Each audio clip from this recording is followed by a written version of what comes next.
നിരവധി ചിത്രങ്ങളിലൂടെ നമ്മെ ചിരിപ്പിച്ച നടിയാണ് കുളപ്പുള്ളി ലീല. വയസ്സ് 70 പിന്നിട്ടെങ്കിലും ഷുഗറോ കൊളസ്ട്രോളോ പോലുള്ള ആരോഗ്യ പ്രശ്നങ്ങളൊന്നും തനിക്കില്ലെന്ന് നടി വ്യക്തമാക്കി. തമിഴ് സിനിമകൾ ഇല്ലായിരുന്നെങ്കിൽ താൻ പിച്ചെടുക്കേണ്ടി വന്നേനെയെന്ന് കുളപ്പുള്ളി ലീല പറയുന്നു. മലയാളത്തിൽ വർക്ക് വളരെ കുറവാണെന്ന് അവർ പറഞ്ഞു.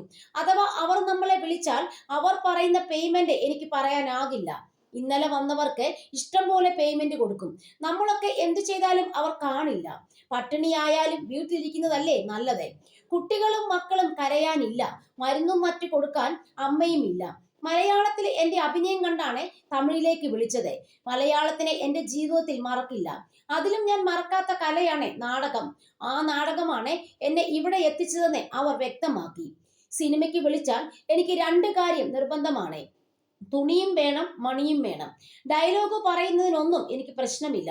ഒരു 50% ആ ക്യാരക്ടറിനോട് നീതി പുലർത്തണമെന്ന് എനിക്ക് പ്രധാനമാണ്. അത് സാധിച്ചിട്ടുണ്ടെന്നാണ് വിശ്വാസമെന്നും കുളപ്പുള്ളി ലീല പറഞ്ഞു. 6 മാസം മുമ്പ് 96-ാമത്തെ വയസ്സിലാണ് കുളപ്പുള്ളി ലീലയുടെ അമ്മ അന്തരിച്ചത്. അമ്മയുടെ എല്ലാ ആഗ്രഹങ്ങളും തന്റെ കഴിവിന്റെ പരമാവധി നടത്തി കൊടുത്തിട്ടുണ്ട്. ദൈവം അനുഗ്രഹിച്ചു, അതിനുള്ള സാമ്പത്തികവും തന്നെന്ന് കുളപ്പുള്ളി ലീല പറയുന്നു. ലീലയുടെ ഭർത്താവിനെയും 2 മക്കളെയുമൊക്കെ വർഷങ്ങൾക്ക് മുമ്പേ മരണം കവർന്നിരുന്നു. അതിനുശേഷം അമ്മ മാത്രമായിരുന്നു അവർക്ക് കൂട്ട്.